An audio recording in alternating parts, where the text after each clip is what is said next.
आज संविधान दिवस है, लेकिन संसद के केंद्रीय कक्ष में इस मौके पर जो हुआ वो कार्यक्रम सियासी घमासान की वजह बन गया।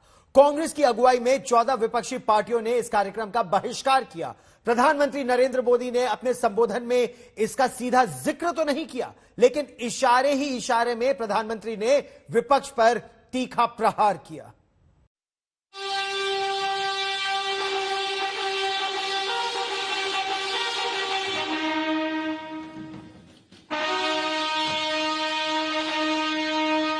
राजनीतिक दल, party for the family, party by the family,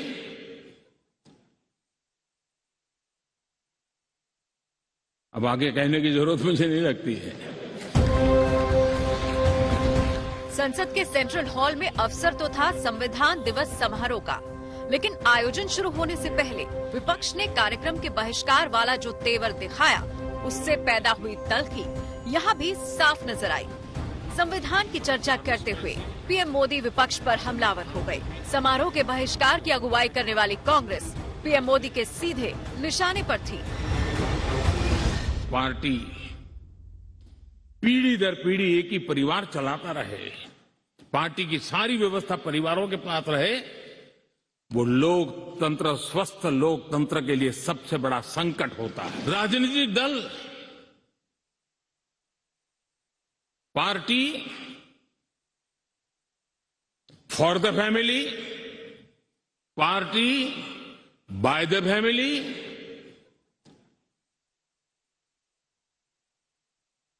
अब आगे कहने की जरूरत मुझे नहीं लगती है। कश्मीर से कन्याकुमारी हरी राजनीतिक दलों की तरफ देखिए, ये लोकतंत्र की भावना के खिलाफ है। संविधान हमें जो कहता है उसके विपरीत है। पीएम मोदी ने समारोह में विपक्ष के न आने का सीधा जिक्र नहीं किया, लेकिन उनकी बातों से साफ हो गया कि निशाना कहाँ है। उन्होंने कहा कि ये कार्यक्रम न किसी राजनीतिक दल का था, न प्रधानमंत्री का। ये कार्यक्रम संविधान की गरिमा का था। संविधान का गौरव बना रहना चाहिए। ये कार्यक्रम किसी राजनीतिक दल का नहीं था। ये कार्यक्रम किसी प्रधानमंत्री ने आयोजित नहीं किया गया था। ये सदन का गौरव होते हैं स्पीकर, सदन का ये स्थान गौरवपूर्ण होता है। स्पीकर की एक गरिमा होती है, बाबा साहब आम्बेडकर की गरिमा होती है। हम हमेशा स्पीकर पद की गरिमा बनाए रखे। पीएम ने संविधान निर्माण का जिक्र करते हुए इशारों में विपक्ष की रणनीति पर हमला बोला। उन्होंने कहा कि तब भी अलग अलग विचारों के लोग थे, लेकिन उन्होंने देश को संविधान दिया। आज अगर संविधान बनाने की नौबत आती तो शायद एक पेज भी पूरा नहीं हो पाता। विविधताओं से भरा हुआ देश, अनेक भाषाएं, अनेक बोलियां, अनेक पंथ, अनेक राजे रजवाड़े, इन सब के बावजूद भी संविधान के माध्यम से पूरे देश को एक बंधन में बांध करके आगे बढ़ाने की योजना बनाना, आज के संदर्भ में देखें तो पता नहीं संविधान का एक पेज भी हम पूरा कर पाते। 26 नवंबर 1949 को देश की संविधान सभा ने वर्तमान संविधान को विधिवत रूप से अपनाया था। केंद्र में मोदी सरकार बनने के बाद साल 2015 में 26 नवंबर को संविधान दिवस के रूप में मनाने का फैसला लिया गया। सदन में इस विषय पर मैं बोल रहा था 2015 में, बाबा साहब आम्बेडकर की 150वीं जयंती के निमित्त इस काम की घोषणा करते समय।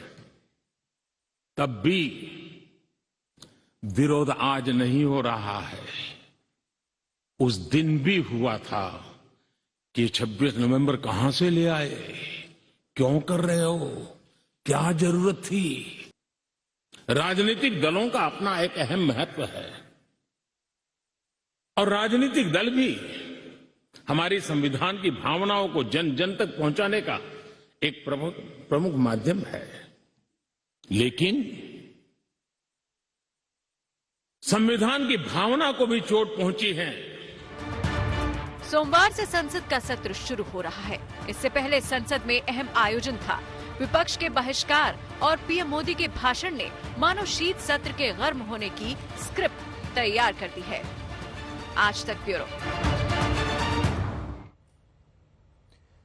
प्रधानमंत्री नरेंद्र मोदी ने संविधान दिवस के महत्व की बात की। विपक्ष के बॉयकॉट की भी बात हुई, लेकिन सीधे शब्दों में नहीं, क्योंकि ये सरकार का कार्यक्रम नहीं, देश का कार्यक्रम है। साथ ही साथ जिन पर भ्रष्टाचार के आरोप या केस सिद्ध हो गए हैं, उनके महिमा मंडन का भी जिक्र आया।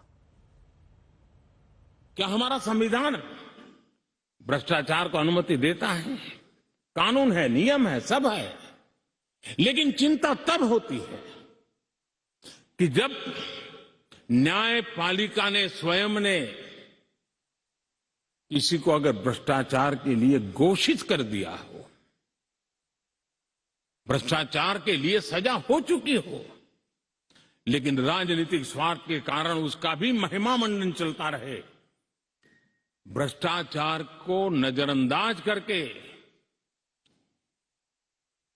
सिद्ध हुई हकीकतों के बावजूद भी जब राजनीतिक लाभ के लिए सारी मर्यादाओं को तोड़कर, लोक लाज को तोड़ करके उनके साथ बैठना उठना शुरू हो जाता है, तो देश के नौजवान के मन में लगता है कि अगर इस प्रकार से राजनीति के क्षेत्र में नेतृत्व करने वाले लोग भ्रष्टाचार में डूबे हुए लोगों की प्राण प्रतिष्ठा कर रहे हैं, मतलब उनको भी वो रास्ता मिल जाता है कि भ्रष्टाचार के रास्ते पर चलना बुरा नहीं है। 2-4 साल के बाद लोग स्वीकार कर लेते हैं कि हमें ऐसी समाज व्यवस्था खड़ी करनी है। प्रधानमंत्री नरेंद्र मोदी ने हमला किया तो कांग्रेस से जवाब देने के लिए पूर्व केंद्रीय मंत्री आनंद शर्मा सामने आए। आनंद शर्मा ने कहा कि सरकार ने ठीक से विपक्ष को न्योता तक नहीं दिया। इससे पहले कांग्रेस ने यह कहते हुए कार्यक्रम का बहिष्कार किया और उसका ऐलान किया कि सरकार संविधान पर तो चल नहीं रही है, इसीलिए पीआर स्टंट के अलावा इस कार्यक्रम की कोई अहमियत कांग्रेस के लिए नहीं है। हम भारत के लोग भारत को एक संपूर्ण प्रभुत्व संपन्न समाजवादी पंथ निरपेक्ष लोकतंत्रात्मक गणराज्य बनाने के लिए तथा उसके समस्त नागरिकों को सामाजिक, आर्थिक और राजनैतिक न्याय। प्रस्ताव के पाठ के साथ ही उस संविधान के प्रति श्रद्धा और निष्ठा दिखाई गई जिसने देश के नागरिकों को गरिमा से जीने का अधिकार दिया है। धर्म और उपासना की स्वतंत्रता, प्रतिष्ठा और अवसर की समता प्राप्त कराने के लिए बोलने और विचारों को व्यक्त रखने का अधिकार दिया है, जिसे आज ही के दिन 1949 संविधान सभा ने अंगीकार किया था। व्यक्ति की गरिमा। इसी सेंट्रल हॉल में 72 वर्ष पहले हमारे संविधान निर्माताओं ने स्वाधीन भारत के उज्जवल भविष्य के दस्तावेज को, यानी हमारे संविधान को अंगीकार किया था तथा भारत की जनता के लिए आत्मार्पित किया था। हमारे देशवासियों ने जब अपनी नियति के निर्धारण का अधिकार हासिल किया, उस समय का भारत लंबे विदेशी शासन के दौरान किए गए शोषण से त्रस्त था। उस समय हमारे देश के करोड़ों लोग गरीबी और निरक्षरता का दंश भोग रहे थे। उस स्थिति को बदलने के लिए तथा राष्ट्र निर्माण के लिए लोगों में उत्साह जागृत हो चुका था। हमारे कर्मठ देशवासियों को एक संवैधानिक संरचना की आवश्यकता थी। लेकिन संविधान के प्रति सच्ची निष्ठा और श्रद्धा जताने के लिए संसद के केंद्रीय कक्ष में समारोह का आयोजन हुआ। उसी समारोह को लेकर सियासी घमासान शुरू हो गया। की हार्दिक शुभकामनाएं। आज के दिन कांग्रेस की अगुवाई में 14 राजनीतिक दल संसद सेंट्रल हॉल में आयोजित कार्यक्रम में नहीं पहुंचे। एक औपचारिक निमंत्रण, वो भी बैठने का समारोह के अंदर, वो स्वीकार्य नहीं है। माननीय प्रधानमंत्री जी और बीजेपी के नेतृत्व की विपक्ष की आलोचना इस विषय पे सही नहीं है, उसका कोई औचित्य नहीं है। सूत्रों के मुताबिक कांग्रेस ने विपक्ष से संविधान दिवस कार्यक्रम का बहिष्कार का आह्वान किया था, जिसमें 14 दल शामिल हुए। जो दल आज समारोह में नदारद रहे उसमें शामिल है कांग्रेस, टीएमसी, लेफ्ट पार्टियां, Samajwadi party, Bahujan Samaj party, RJD, Shiv Sena, NCP और डीएमके। ये सरकार का प्रोग्राम नहीं, भारतीय जनता पार्टी का प्रोग्राम बन गया है। अपोजिशन के लिए कोई स्पेस नहीं, कोई प्रोटोकॉल नहीं, कुछ नहीं। और पूरी दुनिया और पूरे हिंदुस्तान के लोग अब जानने लगे हैं कि कॉन्स्टिट्यूशन का कोई महत्व नहीं भारतीय जनता पार्टी को। हर दिन जिस तरह से कॉन्स्टिट्यूशन को वायलेट कर रहे हैं, हर दिन जिस तरह से हमारे हिंदुस्तान में अपने लोगों का दमन हो रहा है, हर दिन जिस तरह से ये कॉन्स्टिट्यूशन के निकाल के फेंके अपनी मनमानी कर रहे हैं, तो ये सेरेमोनियल प्रोग्राम्स में कोई मीनिंग नहीं जब तक आप उसको लेटर और स्पिरिट में जब तक इम्प्लीमेंट ना करें। दिन का संविधान का ही देश में महत्व होता है। डॉक्टर बाबा साहेब अम्बेडकर के नेतृत्व में जो संविधान सभा थी, देश को अधिकार दिया है, जनता को अधिकार दिया है, राज्यों को अधिकार दिया है, लेकिन आज उस राज्य को, जनता को, सबको उनके अधिकार कुचल दिए जाते हैं। तो संविधान का मतलब क्या होता है?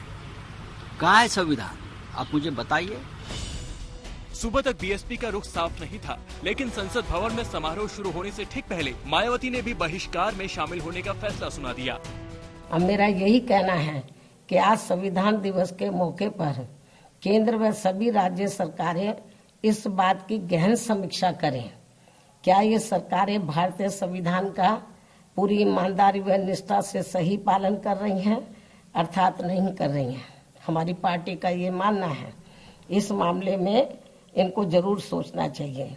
इसलिए हमारी पार्टी ने आज केंद्र व राज्यों की सरकारों के भी इस कार्यक्रम में हिस्सा नहीं लेने का फैसला लिया है। न्याय हो, स्वतंत्रता हो, बंधुत्व हो, इन सारी चीजों के मद्देनजर मैं समझता हूं साझा विपक्ष ही नहीं, लोगों के अंदर भी ये है कि इस संविधान दिवस को मनाने का उद्देश्य क्या है, इसकी महत्ता क्या है।